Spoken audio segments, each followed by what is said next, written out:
Thank you for standing by. My name is Karen, and I will be your conference operator today. At this time, I would like to welcome everyone to the Oklo Fourth Quarter 2024 Financial Results and Business Update Call. All lines have been placed on mute to prevent any background noise. After today's presentation, there will be an opportunity to ask questions. To ask a question, you may press star followed by the number 1 on your telephone keypad. To withdraw your question, you may press star followed by the number 1 again. I'll now turn the call over to Sam Doan, Director of Investor Relations. Please go ahead. Thank you, Operator. Good day, everyone, and welcome to Oklo's Fourth Quarter and Annual Company Update and Earnings Call. Joining me today are Jake DeWitt, Oklo's Co-founder and Chief Executive Officer, and Craig Bealmear, Oklo's Chief Financial Officer. Earlier today, after market close, we announced our fourth quarter and full year 2024 earnings. You can find our shareholder letter and supplemental slides on the Investor Relations page of our website. Before we begin, I'd like to remind everyone that our discussion today, including our remarks and the Q&A session, will include forward-looking statements. These statements reflect our current views on trends, assumptions, risks, uncertainties, and other factors that could cause actual results to differ materially from what we discuss today. We encourage you to review the forward-looking statements language in our shareholder letter and supplemental slides for additional context. You can also find the discussion of relevant risk factors in our most recent SEC filings. Oklo assumes no obligation to update these statements as a result of new information, future events, or otherwise, except as required by law. With that, I'll now turn the call over to Jake DeWitt, Oklo's Co-founder and Chief Executive Officer. Jake. Thanks, Sam, and thank you all for joining us today. We're excited to share our quarterly and full year update and provide insights into Oklo's progress over the past 12 months. Oklo was founded on the belief that there are significant opportunities for advanced nuclear technology. We saw an industry that had stagnated and recognized the need to rethink how new nuclear technologies could be brought to market. We started Oklo to seize this opportunity and fulfill our mission to deliver clean, reliable, and affordable energy on a global scale. The momentum behind nuclear energy has never been stronger. The new administration has made it clear that nuclear power is a cornerstone of America's energy future, with direct policy actions and public endorsements supporting its expansion. Key voices in government and industry are reinforcing the need for advanced nuclear deployment. Energy Secretary and former Oklo board member Chris Wright stated that the long-awaited American nuclear renaissance must launch now. He said, "We're at the start of Manhattan Project 2. It is critical, just like Manhattan Project 1, that the United States wins this race," and has emphasized the administration's commitment through financial and regulatory support to enable rapid deployment and commercialization of next-generation nuclear technology. Additionally, President Trump has recently highlighted the advantages of small, scalable nuclear plants. These statements reflect a growing consensus. Nuclear is essential for energy abundance, and small, advanced nuclear reactors provide a practical, cost-effective path forward. The demand for power is growing at an unprecedented rate, and while AI-driven data centers are a major contributor, they are not the only source of this growth. This slide shows other sectors, residential, transportation, commercial, and industrial, are also driving sustained energy needs. Total U.S. power demand is projected to grow greater than 160% through 2030, with data centers contributing approximately 31% of this increase. We have demonstrated that Oklo is uniquely positioned to take advantage of this staggering potential growth. Our build, own, operate model and small, scalable powerhouse designs are well suited for a broad range of applications, ensuring we can meet growing energy needs across multiple sectors. At Oklo, our strategy is built on 3 core pillars that we believe will fundamentally transform how nuclear power is delivered to our customers. First is our business model. We've designed a model that simplifies the process for customers to purchase clean power at scale, eliminating traditional complexities and points of friction. Second is our reactor size. Our small, scalable reactors allow us to achieve greater capital efficiency while meeting customer demand incrementally. This approach not only optimizes our financial performance by creating a recurring revenue model, but also delivers resilient and redundant power solutions, ensuring operational reliability. Finally, our technology sets us apart. By utilizing technology backed by centuries of cumulative reactor operation experience, our use of liquid sodium coolant provides significant economic and operational advantages.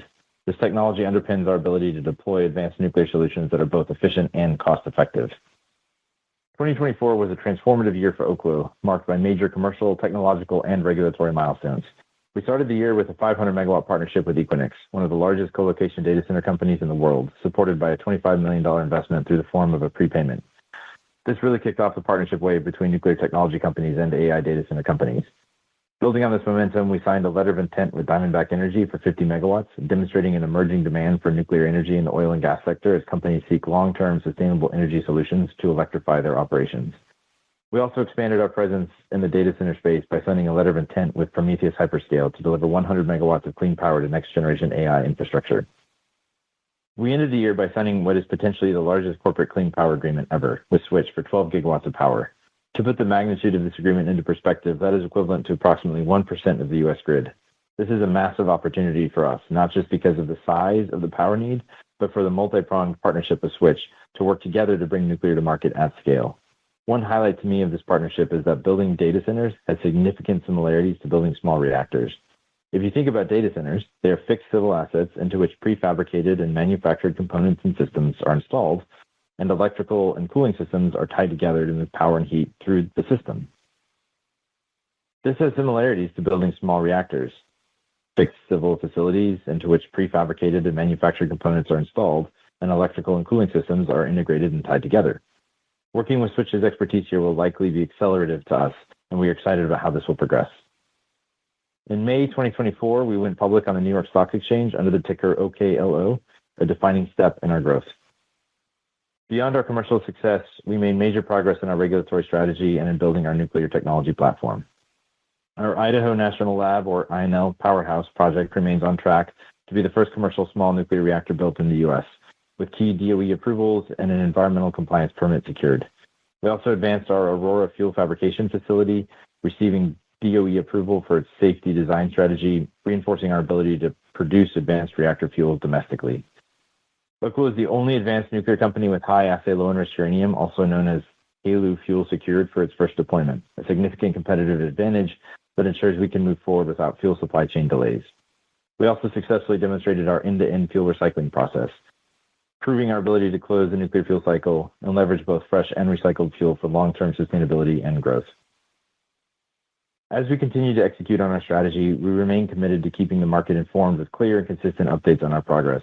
Our company updates are structured around 6 key focus areas: project execution, reactor licensing progress, fuel fabrication and recycling, customer pipeline development, strategic partnerships for corporate and business development, and financial updates. The last quarter was marked by major commercial, regulatory, and technology milestones that drive us toward commercialization. To meet increasing customer demand, we expanded our Powerhouse offering to support up to 75 megawatts of power output, building on the same design architecture of the 50 megawatt Powerhouse to deliver more power without changing our reactor design, footprint, or regulatory framework. This scalable platform strengthens our ability to serve energy-intensive industries efficiently. On the regulatory front, we continue to advance key approvals with the NRC and DOE, ensuring steady progress towards deployment. We are working with the NRC through a pre-application readiness assessment for our Aurora Powerhouse combined license application at Idaho National Laboratory. Commercially, we signed a landmark 12 gigawatt master power agreement with Switch, underscoring the growing demand for reliable carbon-free baseload power and positioning Oklo at the forefront of the energy transition. We're also strengthening our capabilities through strategic partnerships.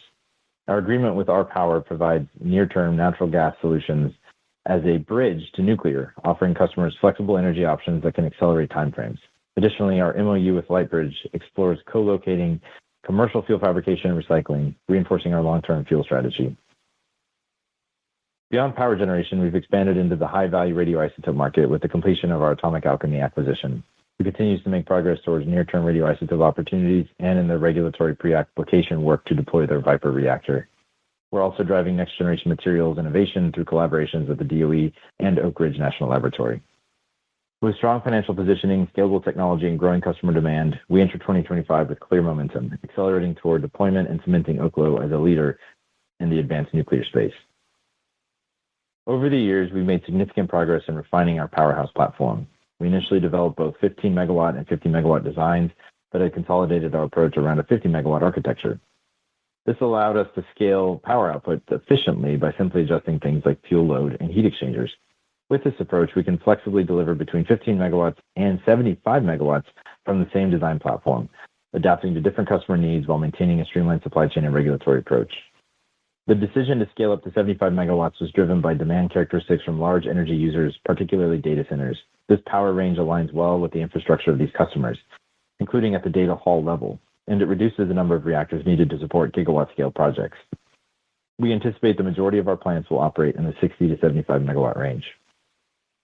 Importantly, this update does not introduce new technical, regulatory, or design risk. We're leveraging the same core technology, optimizing it to deliver more power while maintaining the benefits of a compact, repeatable system. By focusing on design, flexibility, scalability, and cost efficiency, Oklo continues to provide innovative and capital-efficient nuclear power solutions to meet the evolving needs of our customers. Oklo continues to make steady progress on our first commercial Aurora powerhouse at the Idaho National Laboratory, or INL. We are actively engaging with the U.S. Nuclear Regulatory Commission through a pre-application readiness assessment for our Aurora powerhouse combined license application at Idaho National Laboratory.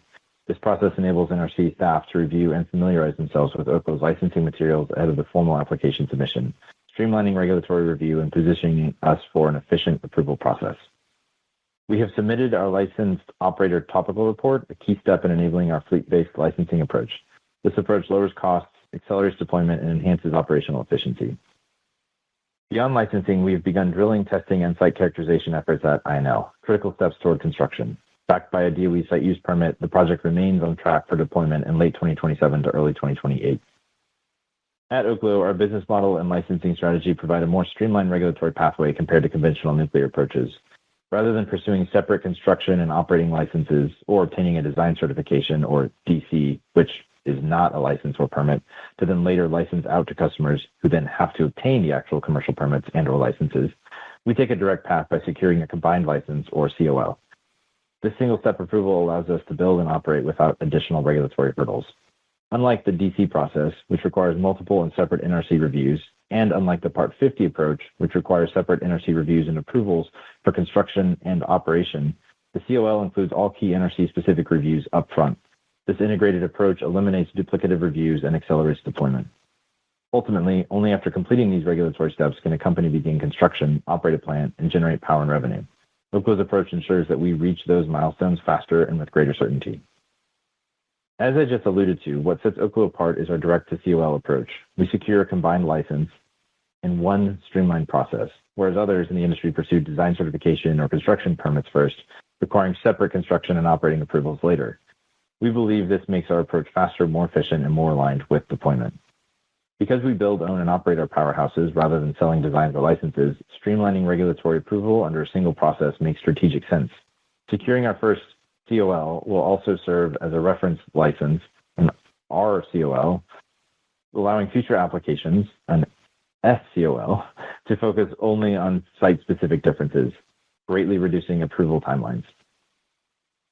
By minimizing those differences, we can gain faster regulatory approvals for each additional plant, enabling rapid scaling. This approach not only simplifies licensing, but strengthens our ability to bring advanced nuclear power to market faster and more efficiently than traditional models.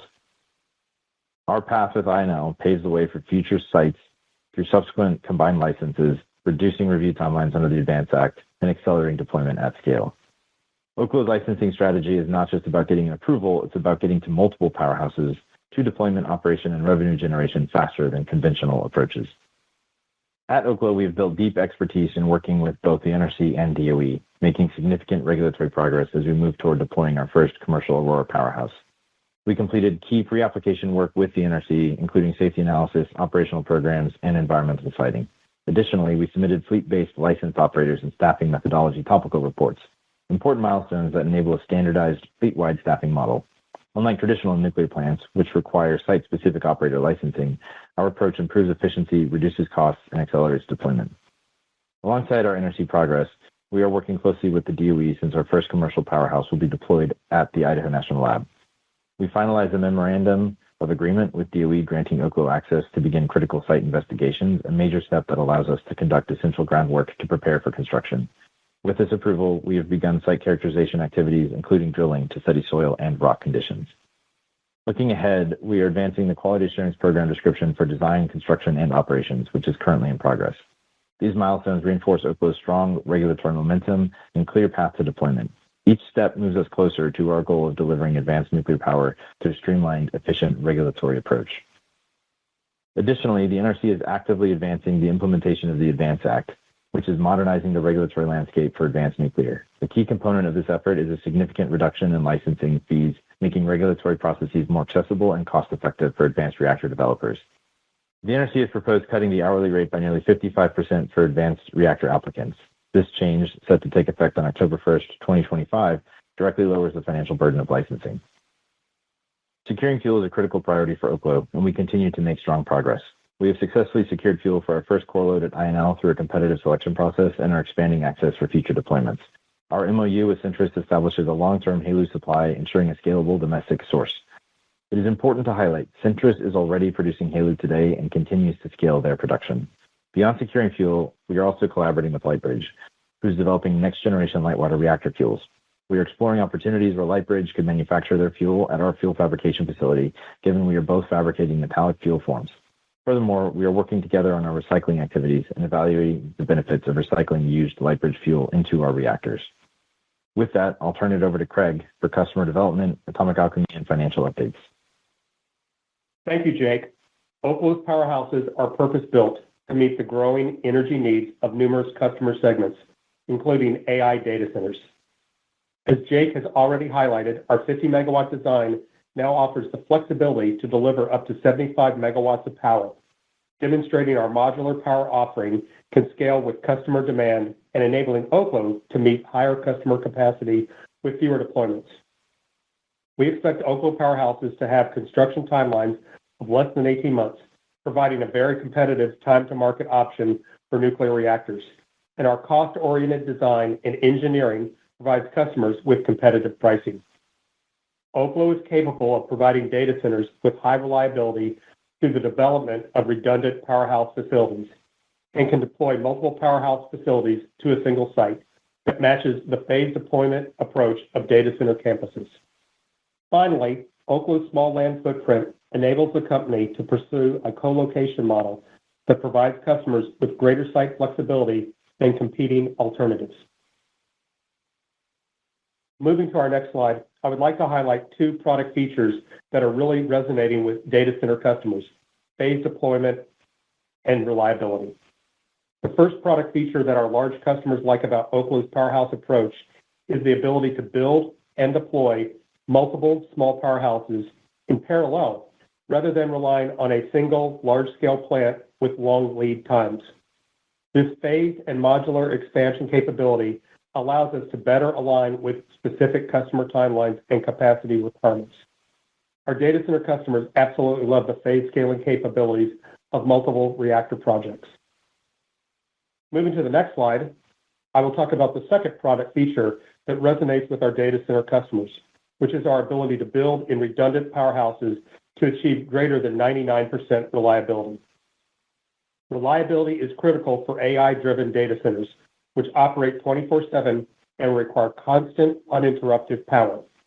Even brief outages can result in significant data loss, service disruptions, and financial consequences. Unlike large-scale reactors that can experience complete shutdowns for maintenance, our modular powerhouses are designed so that routine or even unexpected maintenance on one unit does not impact overall system performance when there are more than one facility built on site. This built-in redundancy can enable behind-the-meter operations as well as reducing the size of the customer's interconnect with the grid. I would now like to talk about our relationship with Switch. Our product market fit with the data center industry continues to be validated through major customer announcements. In December 2024, Oklo announced it had secured one of the largest corporate power agreements in history, a 12-gigawatt master power agreement with Switch, set to be deployed through 2044. For context, this is equivalent to 1% of the U.S. grid capacity. Switch is a leader in designing, building, and operating cutting-edge, modular, and scalable data center campuses. Their facilities support the most demanding AI, cloud, and enterprise clients, requiring reliable and sustainable power solutions. Switch has been a leader in clean power procurement and believes nuclear is critical to the future of AI data center development and operation. This agreement is an example of putting a master partnership agreement in place and is the result of extensive collaboration to understand Switch's needs and tailor a solution that ensures long-term energy reliability. It underscores Oklo's role in powering next-generation data infrastructure while establishing a significant long-term revenue stream. Beyond just power delivery, this partnership lays the foundation for broader collaboration, aligning Oklo's investment strategy, government and public affairs efforts, and supply chain optimization efforts to support large-scale deployment with a strategic customer. We often get asked why Oklo hasn't signed power purchase agreements, or PPAs. The answer is that Oklo is taking a measured approach to reduce risk to the company and get the most attractive terms for the company and our investors.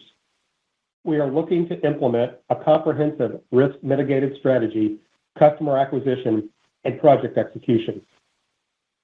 On the previous slide, I talked about the Master Power Agreement, or MPA, that we have in place with Switch.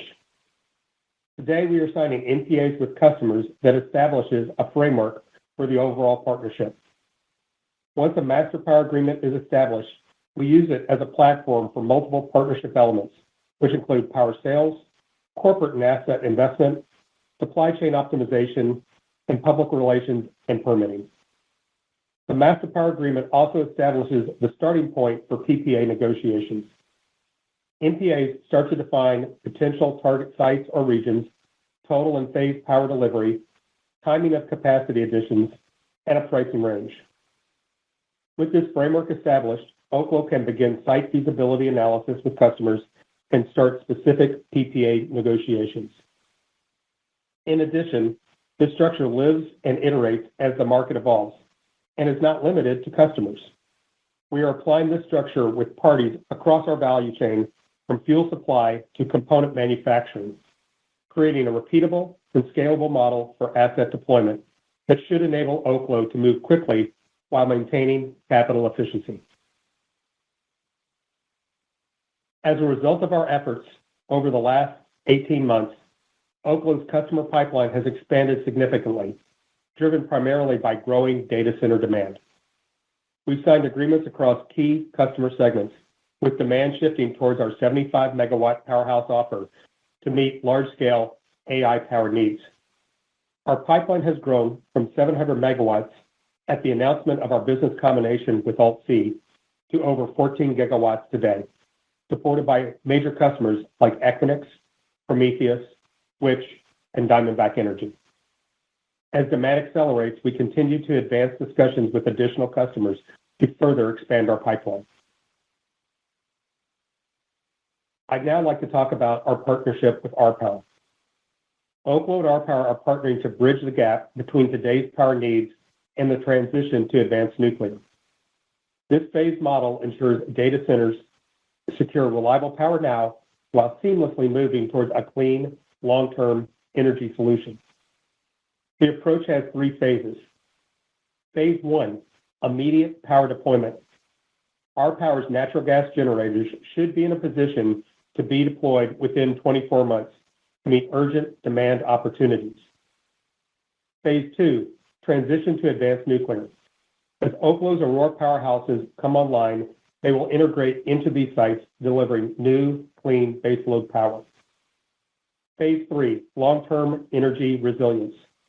Over time, Aurora powerhouses will become the primary energy source, with RPower's generators shifting to an auxiliary power delivery role. This enhances grid stability, allowing RPower to act as a good grid citizen with Oklo, supplying surplus power when needed. This approach meets urgent power needs today while enabling a clean, scalable energy future. We have successfully closed the $25 million acquisition of Atomic Alchemy. This transaction marks Oklo's strategic expansion into the high-growth radioisotope market. We view this as an extremely attractive bolt-on acquisition that enhances Oklo's nuclear technology platform and diversifies our customer base to include critical industries such as space, defense, industrial applications, medical diagnostics, and semiconductor manufacturing.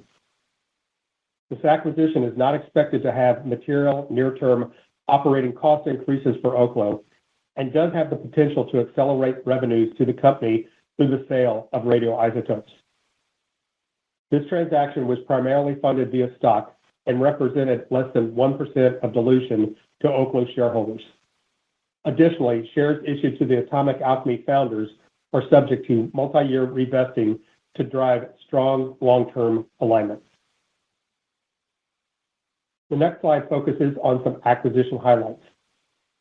Atomic Alchemy will enhance Oklo's technology portfolio and serve as a standalone radioisotope business with significant market potential. Acquisition highlights include the following: massive market demand with limited supply. The radioisotope market is projected to exceed $55 billion by 2026, with applications spanning medical imaging, cancer therapies, space and defense, and next-generation semiconductor manufacturing. Meanwhile, aging facilities are struggling to keep up with demand, creating a critical supply gap. Benefits to Oklo's energy and fuel business. Collecting high-value radioisotopes from recycling co-products enhances the economics of fuel recycling. Third, growth opportunities. We are already exploring joint ventures with customers in radiopharmaceuticals and advanced silicon doping for semiconductor manufacturing, positioning Oklo for long-term success in high-growth industries. Fourth and finally, revenue and milestone acceleration. Radioisotopes are among the most valuable materials on Earth. Take actinium-225, for example, which sells for $400 per nanogram, or an astonishing $400 billion per gram. With our recent acquisition of Atomic Alchemy, we are positioning Oklo to capitalize on this high-margin market. Our radioisotope demonstration project is already underway, and we could begin generating revenue as early as the first quarter of 2026, unlocking significant near-term value for our business. This acquisition is a true force multiplier, accelerating our entry into the radioisotope sector. We are excited about the opportunities ahead and confident in the value this can create for our shareholders. I'd now like to talk about recent board appointments. With Chris Wright's confirmation as the new U.S. Secretary of Energy, Oklo needed to fill an open board seat. In doing so, we took the opportunity to strengthen our board by adding not just one, but two exceptional leaders, Daniel Poneman and Michael Thompson. Daniel Poneman brings decades of experience in nuclear energy and national security. Most recently, he served as President and Chief Executive Officer of Centrus Energy, leading the company to profitability and deploying the first U.S.-based technology uranium enrichment facility since 1954.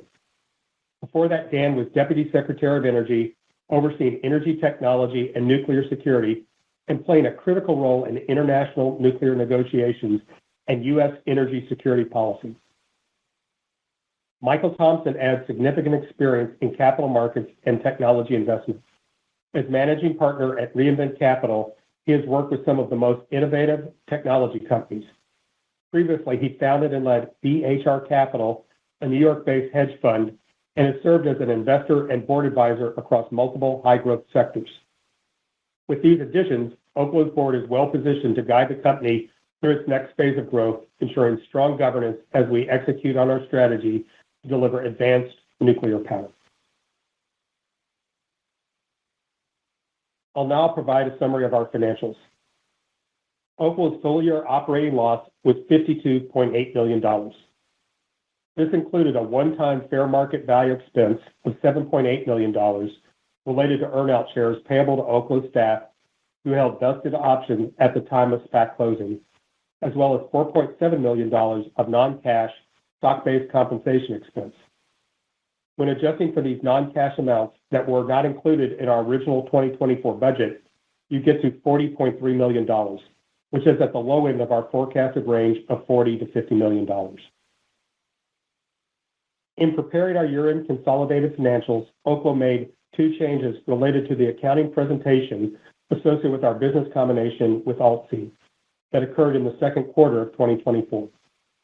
First, management received additional guidance that led us to reduce the fair market value of our safe notes at deal closure by $2.1 million, improving our full-year net loss to $73.6 million. Second, we were directed that the tabular presentation of the deemed dividend on our quarterly income statement for earn-out and founder shares was not required, as this was already covered in the accompanying footnotes. We elected to reflect this as a material weakness in Section 9B, Other Information, in our 10-K for 2024 in the area of infrequent and complex accounting. It should be noted that these changes come from our business combination transaction that closed in the second quarter and actually result in improvement to our financial statements by minimizing our net loss attributable to common stockholders from a loss of $563 million to a loss of $73.6 million. We are working to address this material weakness and expect to have it remediated by year-end. Oklo's full-year cash used in operating activities was $38.4 million. This balance is derived from a net loss of $73.6 million, partially offset by $40.4 million in non-cash impacts. These non-cash impacts included $27.9 million of fair market value charges associated with the previously converted SAFE notes, as well as non-cash stock-based compensation charges of $12.5 million.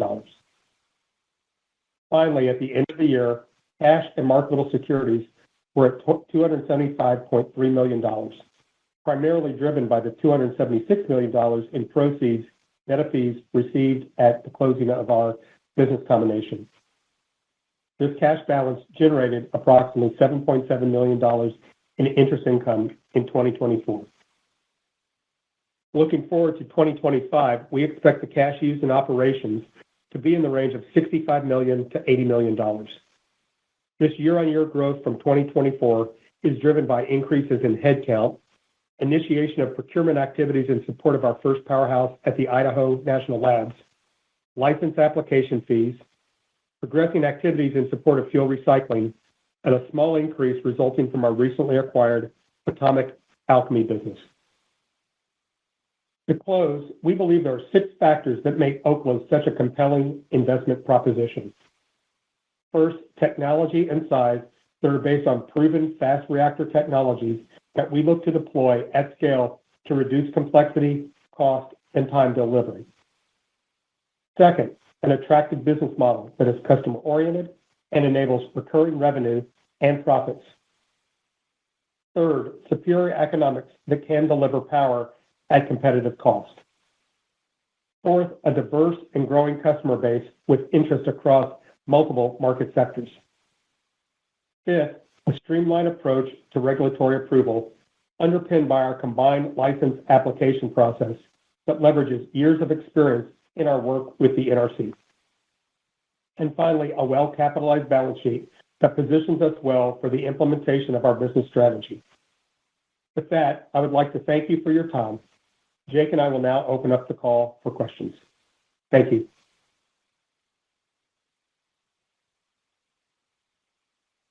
At this time, I would like to remind everyone in order to ask a question, press star, then the number 1 on your telephone keypad. We ask that you please limit your question to 1 and 1 follow-up. We will pause for just a moment to compile the Q&A roster.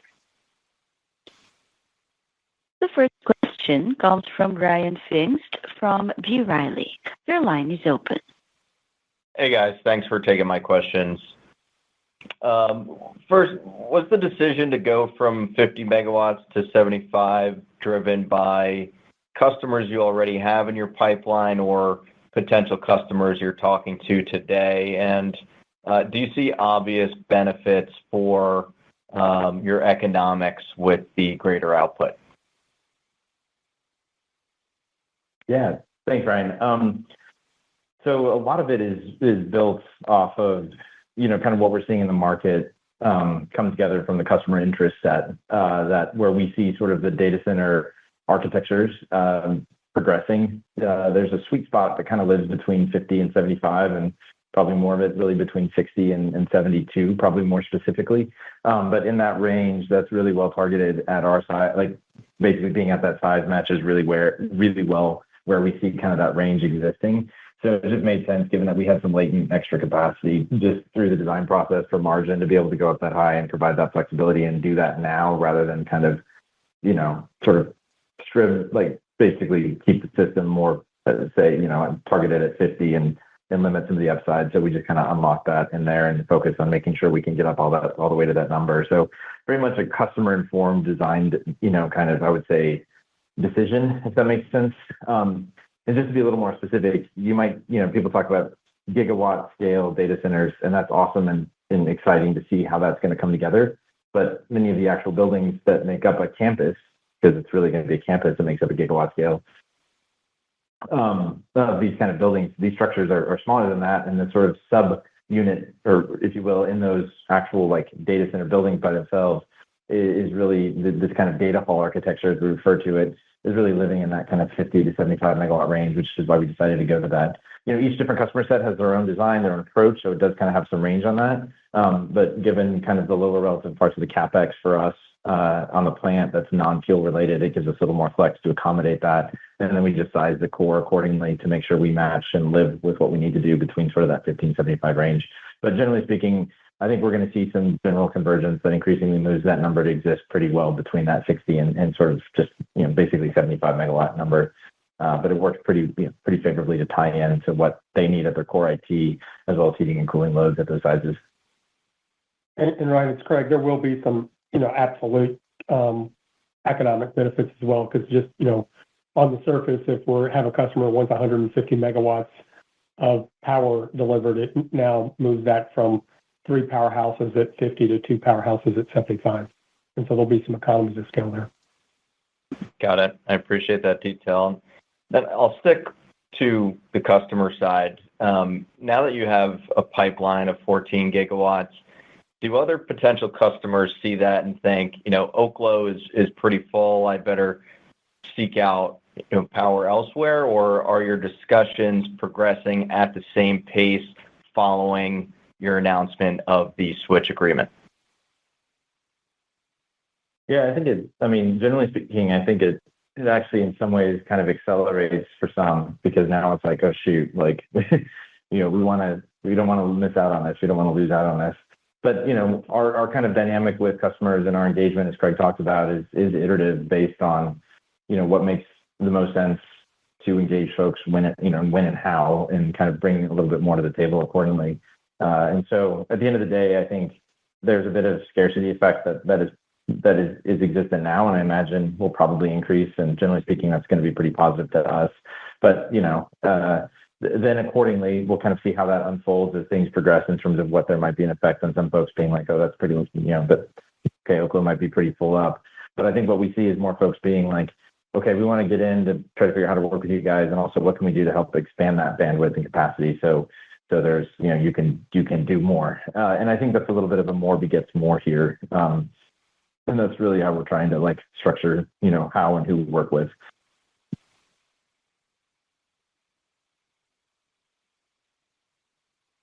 The next question comes from Jeffrey Campbell from Seaport Research. Your line is open. Good afternoon, and congratulations on a pretty strong year. Jake, regarding the increased range of the powerhouse from 50 to 75 megawatts, does this require any kind of change in your total license approach, or is this already covered, or what kind of effect is there, I think? Yeah, really try to keep it so that it's a pretty minimal effect. In general, like everything we're doing to support kind of going to the 50, yes, basically is accommodating to this. There are, of course, a few things that we need to be mindful of. But in general, like all the infrastructure and everything we have and all the design and analysis work, all those kind of things accommodate this pretty well. And if you think about what this is really doing, is this is giving us a platform that allows us to go between 50 and 75. That's pretty unconventional in nuclear, because people, again, typically think of very fixed, heavy CapEx of the plant dominating the cost profile. So you want to maximize the power output. Well, because of the benefits of, what liquid sodium affords you and kind of our design approach, you actually have a little more flex on that side, and you become more, a little bit more sensitive and driven by the fuel side, relatively speaking. And that gives you some more room then to say, okay, if I need to be at 50, here's the number I'll be at. If I need to be at 75, here's the number I'll be at, because I have, less fuel and more fuel, respectively. And that gives you that flexibility then to match customer demand and some of the economic side. As Craig said, of course, there is some benefits on the 75, just because you kind of get a scaling benefit on, fuel efficiency getting a little bit bigger. But at the end of the day, all of these sizes kind of keep us inside of a nice realm where the work we're doing on the licensing side carries over. That's also a reason why staying at this size range is important for us. if you do get much bigger here, you do start to tip into a world where you'll start needing to do more things that kind of go outside of the envelope of what we've been doing on the regulatory front to date. So it's very intentional to be mindful about those considerations, and works out pretty well that, we're in this kind of sweet spot on the market right now. And Jeff, we counted through the slides pretty quickly, but if you go back to slide 10, it does talk about no new technical or design risk to achieve the larger power output, which is pretty important. Okay, great. And I'll stick with one more regulatory question. Can you describe broadly what the readiness assessment entails, and does it de-risk your actual COLA application to any extent? Yeah, it's a great question. So how we're approaching, our application on this go is it's kind of a structured submission of a first phase and a second phase where you're putting in sort of this initial work on citing environmental and some other, dynamics that were being evaluated there. But ahead of that, we're doing the readiness assessment, which is an optional kind of thing you can do with the NRC to basically do a pre-review. It's something we've intended to do as kind of a key takeaway and lesson learned from our prior regulatory experience and leading up to this, right, because it's continual and dynamic, to basically make sure we're all sort of working on the same page. It pre-converges us, it pre-converges the NRC to kind of have a good, efficient review process accordingly. It's been a pretty clear point of benefit based on some recent regulatory actions by the NRC that the readiness assessment is supportive of that.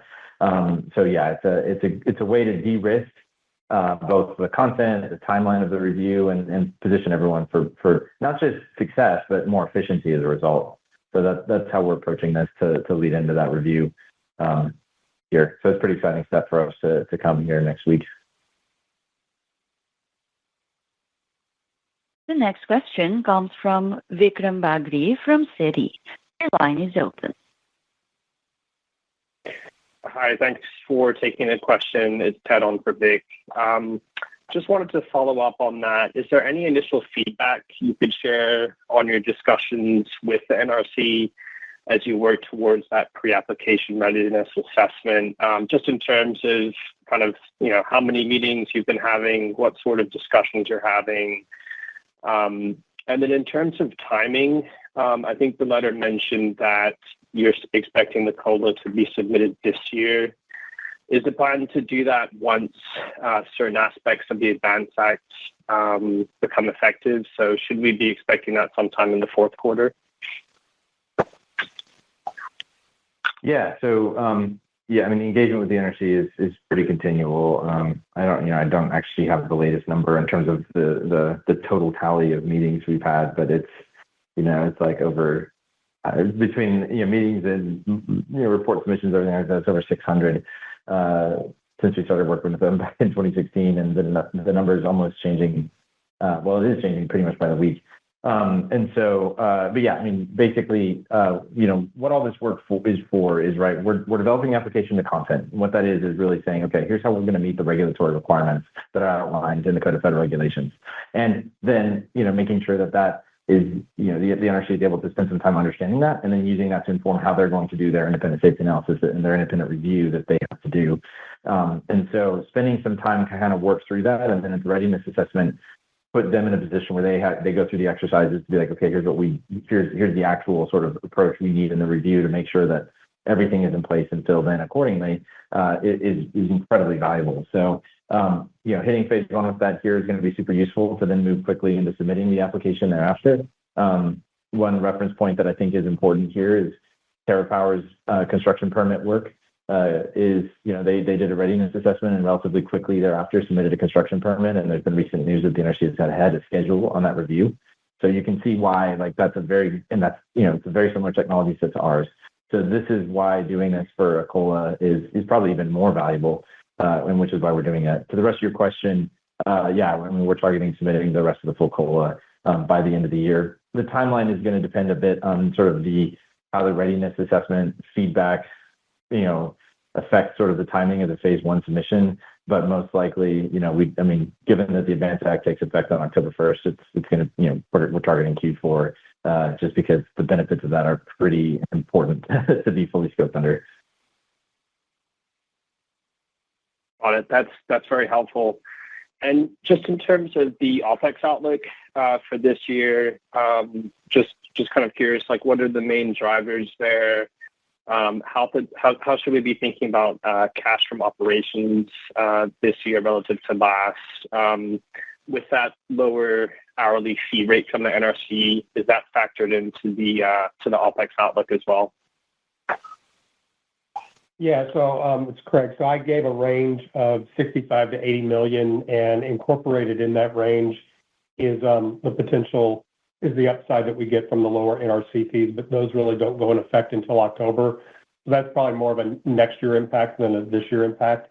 In terms of what are going to be the uses of that increase, we can continue to bring on more staff. Jake talked in his portion of the slides around the work we're doing at INL to get the site ready for deployment. We are continuing to advance things on the recycling front and seeing activity scale up there. And I think I said at the last update that we expected Atomic Alchemy to add, circa 3 to 6 million to our overall burn rate. And we're still very much within that range post-deal completion.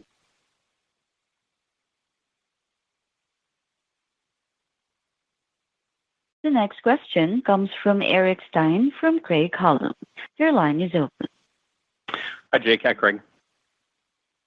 Hey. Hey, so earlier question, just talking about scarcity value as your pipeline fills up. Just want to take it a step further. I'm curious, how has that kind of changed discussions or driven discussions around prepayments, such as you've got with Equinix? I mean, is that something that counterparties out there are looking at it as a way to potentially, get up further in line, secure a spot? Just curious how that's playing out. Yeah, it's a great question. I mean, I think, what we're learning and it's been interesting is one, each customer has different, I would say different things that matter to them and different tools in their toolbox accordingly. And so, what Craig, like the important thing about what we've learned and how we've adapted kind of our engagement with them, as Craig pointed to, we definitely could have jumped into signing some PPAs and probably left a lot of value for everybody on the table accordingly, right? And so it's important for us to kind of scope out what makes the most sense for everybody through how we can structure a master partnership agreement and find different ways to work with folks. And, I think the flavor of that is of that kind of prepayment or similar structures is going to take a lot of different, well, let me rephrase that. It's going to have a lot of different flavors based on what we're learning so far. Everything from prepayment like we saw directly there to the potential for, strategic investment as a possibility, if that makes sense for both parties. There's some reasons that may or may not make sense for all of us, of course. The possibility of, sort of off-balance sheet kind of joint venture approaches, the possibility of direct supply chain procurement, the possibility of land lease and in-kind of value kind of work like that. Even just the actual in-kind value of doing work like engineering, siting, and different work like that. I mean, that's one of the things that on the Switch deal I'm particularly excited about that I think is kind of a little bit underappreciated because, it's a huge opportunity. I mean, 12 gigawatts is a hard number to get your head around. But the reality is, like, their position for all this massive, growth, given kind of their positioning in the industry and their leadership, especially in high-density compute, but their attention to detail and their focus on how they do design, engineering, procurement, construction, and that I was captivated by that the first time I met them, and how similar I saw some of what they do is to what we do. And as a result, like the ability to kind of, I'm going to use the term co-accelerate deployment by working with them and tapping into their engineering capabilities, resource, on the sort of full stack engineering, procurement, construction side, is really helpful for us. I mean, it's the preconditioning and acceleration of working with a group that's actively already building a lot of facilities that has some direct carryover. It can be difficult to overstate the value of that, right? So being able to slide into some of those pieces and work towards those sites is very promising and very exciting. So there's a lot of in-kind value that comes off that. Doesn't show up directly on the balance sheet, but helps accelerate everything across the board, in that sense. So accordingly, I think there's a lot of flavors, and each customer has different tools in a toolbox and a different appetite accordingly. And our view is just working with the ones that kind of help us, maximize value for everybody and help us get a, position to do what actually needs to get done, which is build plants and produce power and then, have them use the power.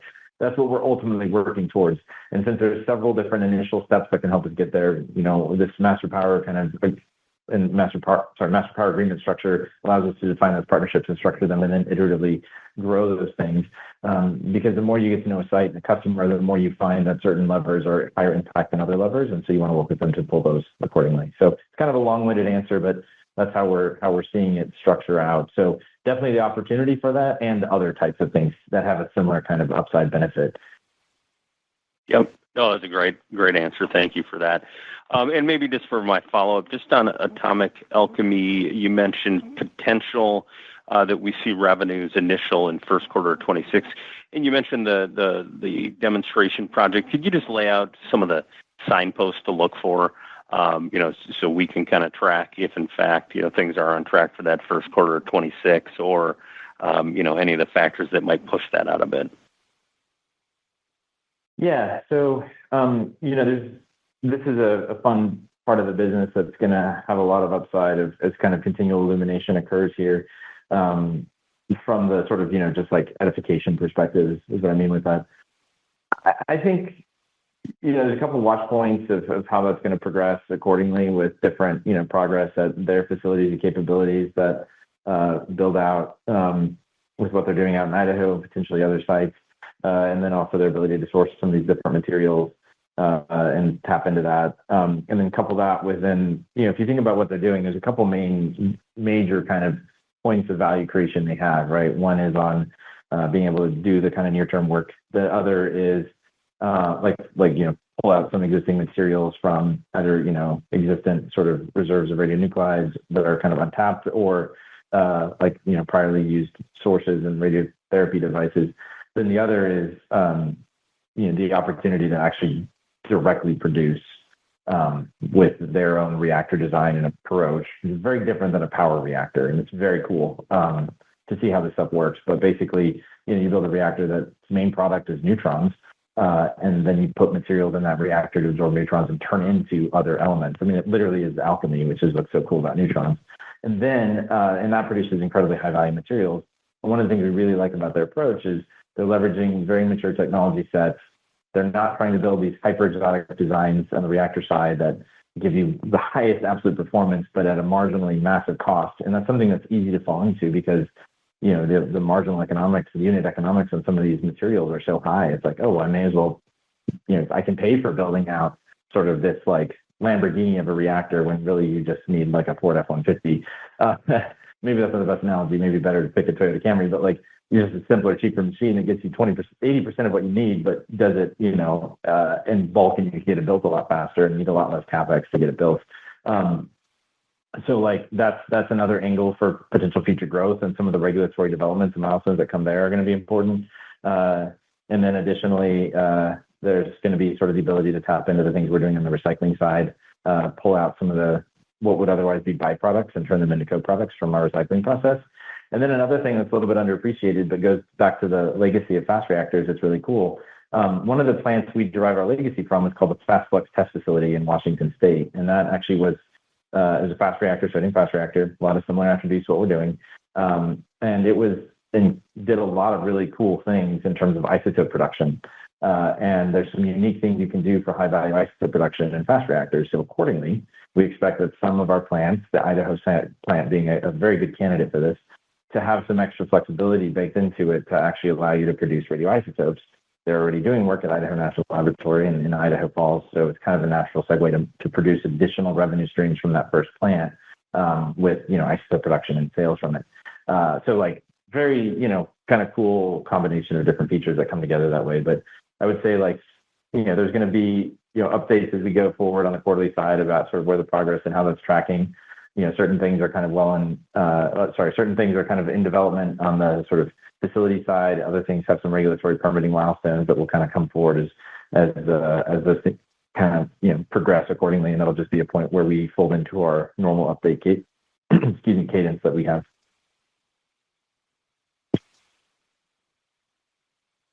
The next question comes from Craig Shear from Tuohy Brothers. Your line is open. Good afternoon. Thanks for taking questions.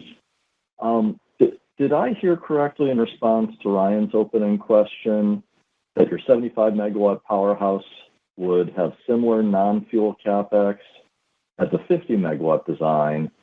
And as to Eric's question, does the more scaled plant design, obviously increasing, fuel needs and CapEx, including fuel, does that necessitate either front-loaded customer payments and or project equity participation if you're going to implement, the faster scaled deployments?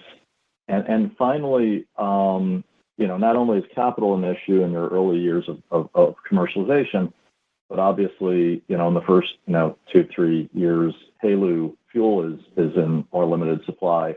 Any thoughts of addressing accelerated HALEU requirements if you move more quickly to these upsized designs? Yeah, a bunch of questions. So I'll try to get through unpacking each of those accordingly. There's a bit of a higher, CapEx between 50 and 75 if you go that way, just because, you have bigger heat exchangers, bigger turbines. So you do have an increase in the CapEx across the board there. But it typically is something that scales favorably for you. And similarly, at this size range, you actually get more power per, kilogram of fuel accordingly. So there's some benefits accordingly that come that way. So it gives us some more flexibility, but that, and that's really just kind of margin improvement. Part of the other driver here, the main driver is matching this with customers. The other benefit, though, that happens this way is you are getting more megawatts, basically for your fuel. And given that fuel supply is a constraint, this gives us the flexibility to preserve the benefits of tapping into existing supply chains and capabilities for a lot of the componentry here and live within that realm and not get too bespoke. And all of the upstream and downstream effects that happen if you do that, right, including needing to put a lot more CapEx in the tooling and the upfront manufacturing and all those kinds of things. It avoids a lot of that by staying in these sizes, but also gives you that benefit of having, a little bit more, I'll call just economic efficiency on the fuel side. So at the end of the day, you can build more you can build more megawatts. I'll actually really say you can build more gigawatts with less fuel accordingly. And that's part of the one of the other drivers that's important here. Now, a natural question that comes is, well, why don't you just go up to like 100, 200 megawatts?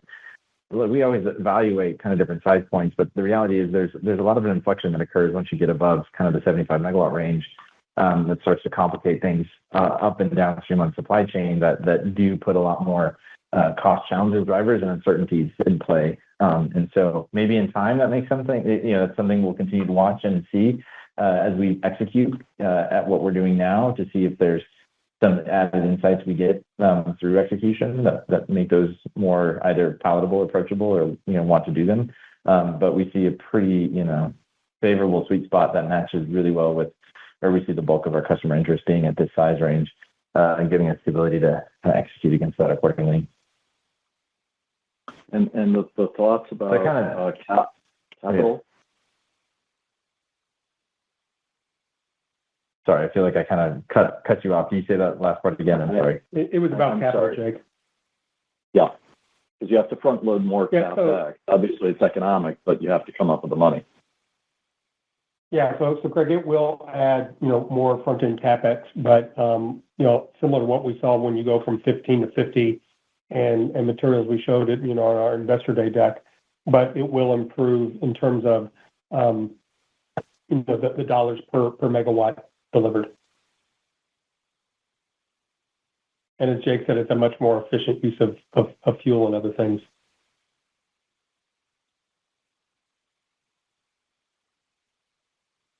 The next question comes from Max Hopkins from CLSA. Your line is open. Hello. Thank you for the time. Question on fuel. I see Daniel Poneman from Centris. He kind of led them and turned them around very well.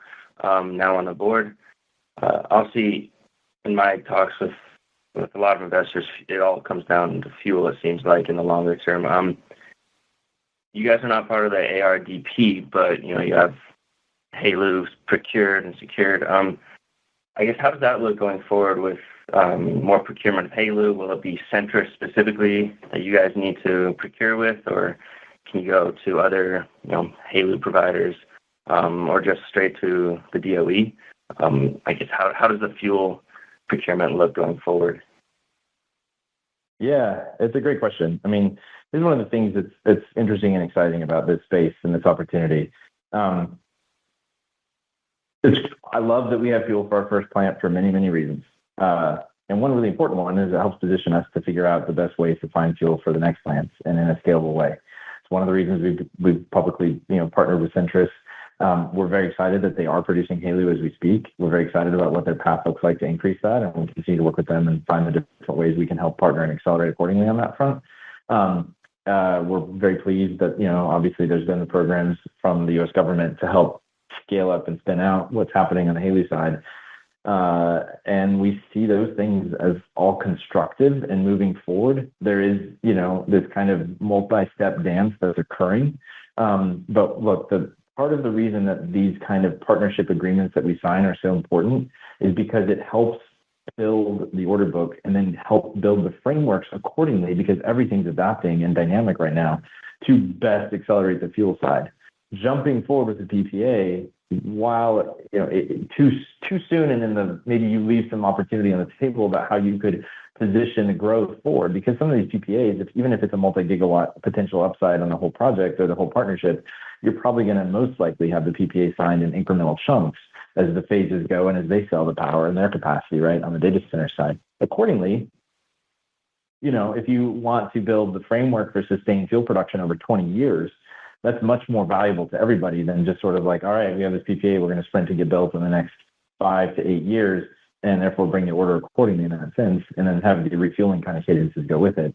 Those things pieced together are even more powerful than standalone, but building that picture out helps the enrichers on capital planning, helps us, help build the right frameworks, help build the right kind of contract structures, and even inform the right policy levers. There's a very important thing to highlight here too that's significant. First of all, I think sometimes people tend to focus, well, a design doesn't need HALEU, and that's a big benefit. That's not really that accurate. The enrichment markets across the Western world are pretty tight, right? We were importing 18% of our enrichment service from Russia, and that's off the table more or less, and there's exemptions being made. Of course, I understand that. But even if there's changes in that policy, this is being challenged by, I should say challenged, stretched by increasing demand for new plants, life extensions, restarting plants, even on just the conventional LEU side. So really the capacity for LEU is basically overbooked, and so is, of course, the capacity for HALEU. Now, obviously, the production of LEU is much larger than the production of HALEU today, but this is a constraining challenge across the board. Now, what's a feature about that problem, though, is the demand signals are clear across the spectrum. Obviously, the hyperscalers have shown that they're not, they've been partnering. Most of these announcements have come working with like us and our peers who are doing reactors that use HALEU. So clearly there's something that they dig into it. They feel like these are things that help move that forward because it's a solvable problem. But it's important because what all that kind of translates to then is we're stimulating the supply chain for the enrichment industry across the board with these different government programs and these different sort of commercial offtakes, right, that are coming together. Because the centrifuges that you make on the centrifuge technology base to make LEU are the same that you're really going to use to make HALEU, but you're going to typically see an order book that's larger on the LEU side, just given the existing fleet and the size of it. So if you spin that into a growth mode, you're going to see a significant drop in the economy scales of production of that equipment, and then that's going to propagate across the entire ecosystem from LEU to HALEU. So all of this is a silver lining of the tightness today to significant benefits to be seen tomorrow. So, I do worry about sort of the bridge between now and the early 2030s. We obviously have a little bit of an ace up our sleeve on the recycling side. It's kind of a silly way to say it, but recycling helps diversify our exposure to that massively, and that's part of why we're taking this approach. It also just massively changes the fuel utilization question in economics. It's hard to beat dropping your fuel cost, which is a big cost item in our plants, by over 80%. Having that potential is pretty exciting.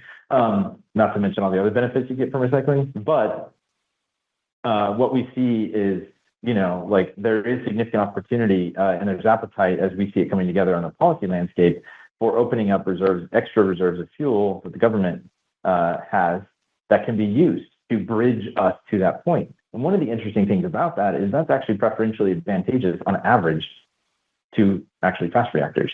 because you're accommodating the impurities that might exist in some of the government reserves that they can't use for anything else because of impurities that don't matter to fast reactors.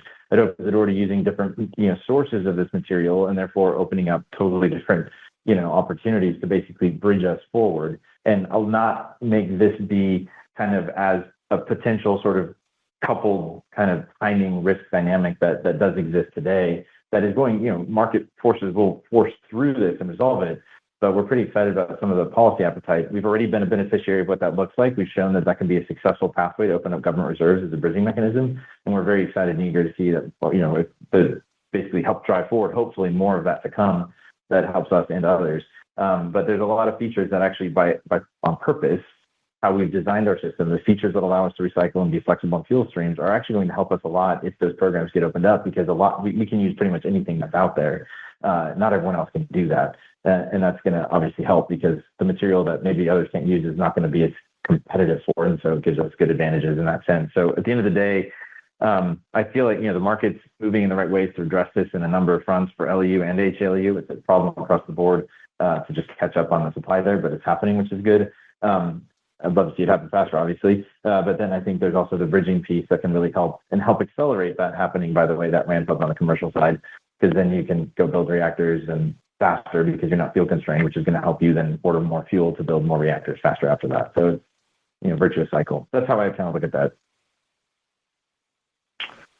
Thank you. Very clear.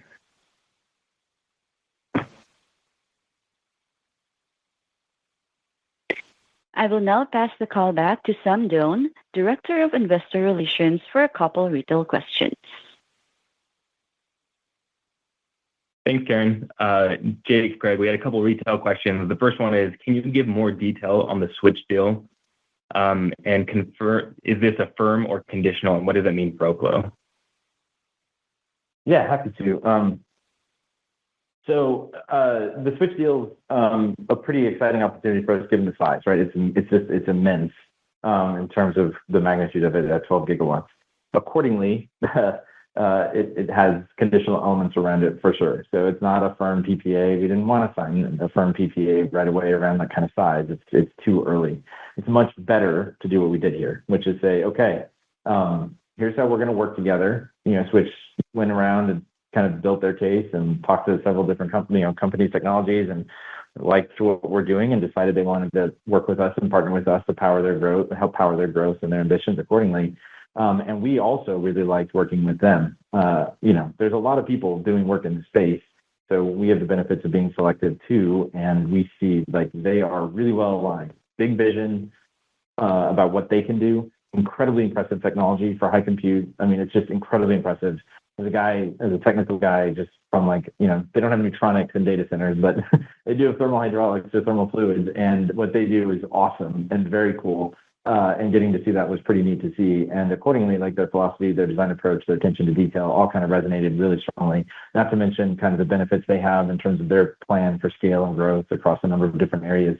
So we were pretty excited to be able to work with them and want to work with them to then frame out this big vision to say, hey, here's where we see the roadmap being able to go to, and here's how we're going to start working together as we further refine and define this. So this sets the stage to, 12 gigawatts. It's one of, if not the largest clean power deal in the U.S. history. And so it's great to have the stage set for that, but it takes a lot of time to say, okay, how are we going to execute against this? And instead of then spending a bunch of time to come up with, this grand master plan that at the end of the day is only going to be 20% accurate, because once you start executing against it, things change. Rather, it was like, let's take this incremental piecemeal approach. Let's sign a master power agreement that sets the stage of how we're going to work together on siting and working together in different areas in government affairs and different aspects around public relations and site relations, how we do site characterization and studies, how we do design scoping and sizing, how we actually do site design and integration and do some of the engineering work, and therefore the engineering, procurement, and construction work accordingly. How do we look at how we can overlap those things, tap into what they do really well, and find ways to sort of build off of their capabilities so that there's some economic and timing benefits that way, and then use those to define how you actually move to the next stages of contract negotiations for firm offtake. So this is actually really important, and it's the right way to do things. If you jump straight to this firm PPA model, again, you might miss the target and get into a bunch of retrading and a bunch of renegotiation, and that's just not going to be helpful to building out what we're actually trying to do together. which is much more than just a transactional relationship, right? It's much more about building a very sustainable source of energy to power the future of compute and AI. So like that is pretty potent. So that's how we structured that. Again, like just from an engineering kind of I guess I'd almost call it a philosophical alignment. Like I saw so many parallels to what they do to what we need to do, from designing a fixed civil asset to then how you route the sort of bring in these prefabricated manufactured componentry and put it together and route piping and route plumbing and route power. Like there's a lot of similarities. It's not, not the same, but there's a lot of interesting similarities. It's a great example of what that partnership sets the stage for and how we expect that to go. And it's also worth noting it spans a very long timeline to deploy to that. I mean, it's going to take us a long time to scale into 12 gigawatts. I mean, I'm excited about the opportunity, but it's not something we can just do overnight. And it's not something we can just do in 5 years, or even 10 years, right? That's why this spans several decades. So anyway, that's how we framed this and scoped this. And I think this is kind of the right way to put these things together to help move the ball forward. So there's much more to come here, right, as these things progress, but it's the right kind of initial steps to move forward on. And Jake, I always kind of held it internally that, when we were talking to Switch, and I think back to the meeting that you and I and other members of our team had with Rob Roy and his team in Las Vegas, to kind of pivot us towards the master partnership agreement. Because as we were going deeper in conversations with the Switch team, we realized there was more than one avenue of partnership that we could take with them, which is why we put that overarching frame in place so we could, explore different things at different points in time, and try to find optimized partnership elements between, what Switch is looking for and their priorities, as well as Oklo. Great. Thank you both. Last question for the day. Oklo previously faced regulatory setbacks with the NRC, rejecting its application due to information gaps. Given those challenges, what specific changes or advancements have you made that now give you confidence in securing approval for your nuclear projects? Yeah, I'm not trying to just what's the word, polish this or put a silver lining on it. But the setbacks were also very informative, learning points to gain a lot of information. So I view them some way setbacks, but more as learning opportunities of forward progress and momentum. Just to recap, we submitted our combined license application the first time around for a 1.5 megawatt plant out at the Idaho site. This is 2020, right? Pre this boom in AI, data centers, all these customer dynamics, and much more focused on kind of a smaller incremental piece of reactor development and deployment. Our long-term roadmap was always to work our way up into the sizes we're at now. We just want to start as small as we could to reduce the total amount of capital to get built and still have a viable market, which really works well. We thought at that time at that size. Well, the market evolved and moved, which was good. I mean, it's nice because we wouldn't have been the best things for us to build a 1.5 megawatt plant, given where the market is today, had that license progressed. But also, we took a very forward-leaning licensing approach, and the NRC had worked with us in pre-application for 4 years leading up to us submitting that application, including us piloting an application with them that was very novel in structure in 2018. And that was pretty important because we wanted to try to set up a new framework and a new approach on sort of what a license application would look like. I think the tendency in, if we try to license these new reactor types like large conventional light water reactors, it just doesn't really make sense. A lot of square peg, round hole. There's a lot of ways you need to do things differently. And so we leaned into that pretty heavily. The NRC leaned back into that heavily. And after they did rounds of audits on our pilot application in 2018 and 19, they gave us clear feedback that they could review an application that looked like that. They gave some feedback about how to approach framing and scoping it, and also took it that, okay, more or less, if you come in or something like that, we could find a path to review that. And just to put some numbers on it, we went in with an application that was very, very forward-leaning, right? Very innovative. It was 7 major sections rather than the 19 typical chapters. It was only it was less than 600 pages compared to tens of thousands, 10 to 20,000 pages. Very different, much more lightweight approach. In parallel to that, the NRC was doing some new things that was pretty cool. And so we were pretty excited about what they were doing in terms of piloting a very audit-heavy review focus rather than kind of a written question and answer approach. I mean, they were going to do both, but do a lot more on the audits, which are much more intensive, by the way, but they move faster, much more productive for us and for the regulators. Additionally, and that was all based on in-person audits, right? And then additionally, they wanted to move forward this kind of doing some cool, core team, cross-functional review team that was working together in person, not in the sort of departmental technical silos that they typically would sit in, where an application would come in and get shotgunned out. Rather, they would all be together across different subject matters and working together to kind of develop out their independent safety analysis review and move forward. On top of that, we told them, hey, we're going to come in, very forward-leaning. We're going to come in with we think is a justifiable and defensible approach, but it's going to inherently be quite different than what you've seen before. So a very, I would say optimized safety footprint and how we classified what things were safety related and not. So it was very modern, frankly. All of that I think was great going in 2019 into early 2020. And unfortunately, for much bigger reasons than our application, but obviously the world changed very substantially in March of 2020, which was when we submitted our application, literally on the day the pandemic was declared. And that completely shifted the review dynamic so that we were no longer doing these in-person things. We weren't doing the same approach that we built our application for. As far as we knew and we were told by the NRC at that time, we submitted the first application that had ever been submitted online. We never verified and validated that through the whole change, but we think that's pretty true. And that was in 2020, right? It just shows you that we were really doing some new things and they were really responding to it. Ultimately, I think it was all too much during an era of COVID. And that's where we got set back considerably on, I think, sort of we can't review the application as submitted given all these things. So they denied it in January 2022. After, a couple months later, we're able to engage again in person with them and immediately got back into pre-application. Obviously, we updated the design to be bigger because the market had moved on us that way. We had already been talking about that with the NRC. And so that gave us the platform to do that, move fully into that, and then take an approach that allowed us to focus on sort of resolving and answering the open items that the NRC wanted, which mostly turned into, hey, how did you do this? What was your methodology? And then bridging our approach and how we did it to sort of what they're used to seeing and what they were comfortable with. What we found was a little more time on that got everyone a lot more sort of comfortable with the different approaches being taken and saying, oh, actually, you did do these things. It was just done in a way we're different from seeing it. But now spending time together, we see that it's done in a way that we're kind of used to, maybe some extra, approaches on like, if you can help answer questions that we have in these areas, that will help us then, progress a review, for example. So you have many, many meetings that then happen from April 22 through now to sort of converge on this, to put draft content of the application together, submit different technical reports and have meetings and have reviews on this, or white papers, I should say, and then also have the topical reports coming out and then also moving into readiness assessment gives us the chance to then move forward on all these things. And time since when we first submitted through now and time looking at these things, as well as how we're using them and implementing them, has actually grown a lot more convergence on the doability of some of the things we were intending to do. Obviously, there's some updates and some modernization, but the lessons learned have been massive because we spent time to actually now go through those things and try to do things. A key thing that was different for us compared to other companies is we leaned into that opportunity back at the very beginning of our engagement with the NRC to try to do things in as efficient as a way as we could see possible. And we got some bumps and bruises and scratches and all of that and black eyes accordingly.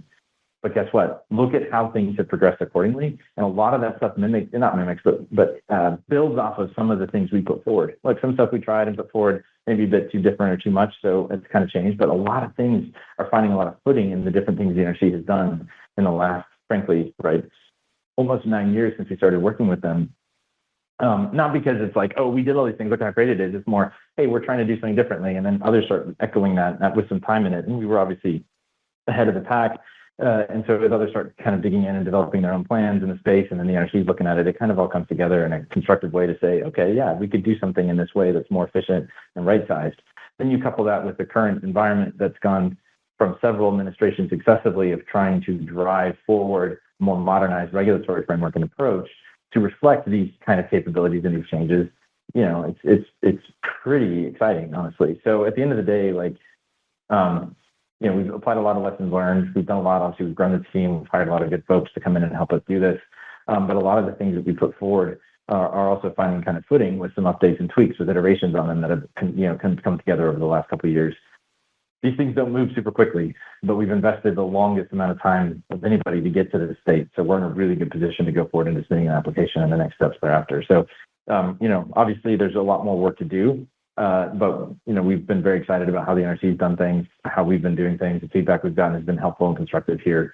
There's some things we've kind of evolved our course on. There's things that I think the NRC has as well. But at the end of the day, it's coming together to set the stage for review. And look, they have licensed and issued things for other advanced reactor types, which are pretty important. Granted, they're construction permits or design certifications, and those aren't the same as OKLO, but all that builds on itself so that when we go in with the OKLO application, there's a lot that we get to stand on and they get to stand on from a success perspective. So that's my really long answer, but it's been a journey and one that will continue to.